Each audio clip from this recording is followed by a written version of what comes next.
Hi, my name is Nicole Kurth. I'm the coordinator for Faculty Staff Fitness, and we house the Adaptive Exercise Clinic. Currently, we are in one of our 3 spaces that we now get to utilize as a direct result from our funding from the Women's Giving Circle. One of our primary goals with the fund was to increase accessibility for participants. The Adaptive Exercise Clinic provides specialized workouts for our participants within the community living with neurodegenerative diseases like Parkinson's, MS, ALS, and we provide experiential learning for Oregon State University students. Thank you to the Women's Giving Circle for your generosity and for your trust. We were able to provide a better service for our community members living with neurodegenerative diseases. We were able to provide a service that they don't have access to if the Adaptive Exercise Clinic doesn't run. Because of the funding, we were able to get 25% more participants than we had previous from the funding, so thank you.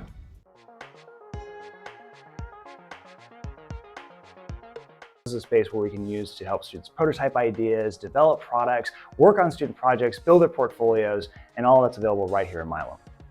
And it's really for all of the designers in interior design, apparel design, merchandising management, the design and innovation management program, all of their design core classes, they're all making things. And so this really enables them to make things like that they're envisioning that is more than just like scissors and glue. This past month that we're hosting a workshop where we are making a little tiny 3D flower garden out of laser cutted and just like paper cut on the Brother Scan and Cut. So the Women's Giving Circle grant really made this space possible. It gave us the initial funding necessary to kickstart this project into gear and really showed that this space was going to be a great opportunity for our students to support them in a variety of their endeavors. We honestly, the amount of money that was provided here bought the vast majority of this equipment and allowed us to renovate this space. These tables, my staff built them. This equipment, we installed it, and we did all of this over the past 9 months. Thank you, Women's Giving Circle. Thank you for bringing all the machinery and opportunities to both Innovation X students and the design students of the College of Business.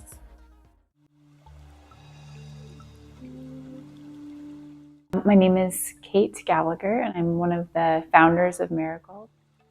So Marigold is the OSU Center for Contemplative Practice. We are a studio space that is open to the public, to faculty and staff at OSU, and of course to OSU students. So we opened in late September of 2023. We've estimated that about 400 people have come into our space. The Women's Giving Circle grant supported us in offering scholarships to OSU undergraduates to participate in our drop-in classes, to our series programs, our workshops and retreats throughout the year. We saw a need in the community for a place for a variety of contemplative practices, and we found this building, and we just loved the natural light and the natural elements in the space. And so we decided to take the leap and go for it. My name is Haley Collin. I'm a recipient of the Women's Giving Circle grant. I am really grateful to be a recipient of this grant because it really lowered the cost for yoga classes for me. I have attended other studios in the past, but the cost barrier was just too much for me as a student. And so when I found the studio, it was a great environment, and I'm just really appreciative. I practice yoga as a mode of self-care for myself. I really am able to take care of my body and really connect, I feel like, especially with the people here. They're a great community to be a part of, and it takes care of both my physical body and my mental body. My team and I want to extend our heartfelt thanks to the members of the Women's Giving Circle for their generosity and for their belief in our project. Good engineering teams to try and launch a liquid bipropellant rocket to the Kármán line. The Kármán line sits about 100 kilometers or 330,000 feet, which is an extremely high altitude for an amateur rocket to reach. Here at Oregon State, our record is somewhere around the 80 to 100,000 feet mark, so less than a third of that distance. And the first college team to do that is going to get the $1 million prize. Basically, in order to get to launch the rocket, we need a launch rail. Basically, holds the rocket upright and serves as a launch platform. The full rail is going to be about 60 feet tall. Subscale rocket right now is looking to be around 21 feet tall, so pretty big, but should be a lot of good building experience and general engineering experience for the people involved.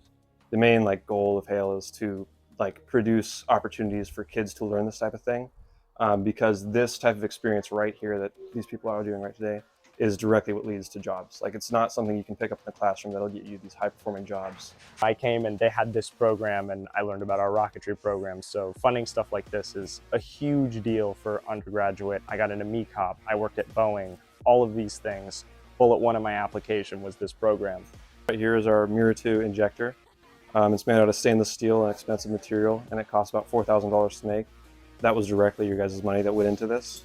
And this, while it looks kind of unassuming, like just a shiny piece of metal, it's part of our second generation rocket engine that'll produce around 2,000 pounds of force, which is a pretty big contender for a college team. Thank you, Women's Giving Circle.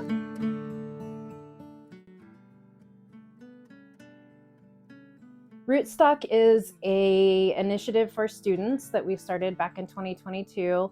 Not only do we have this food pantry to provide food, but we also offer resources to our students, faculty, and alumni to ensure that more people in our community have the food and resources that they need.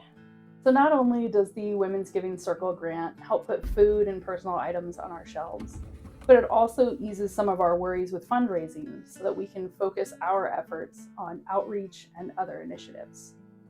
We learned that forestry students specifically have the highest financial need in the university. But at the beginning of 2022, we got some funding to get started.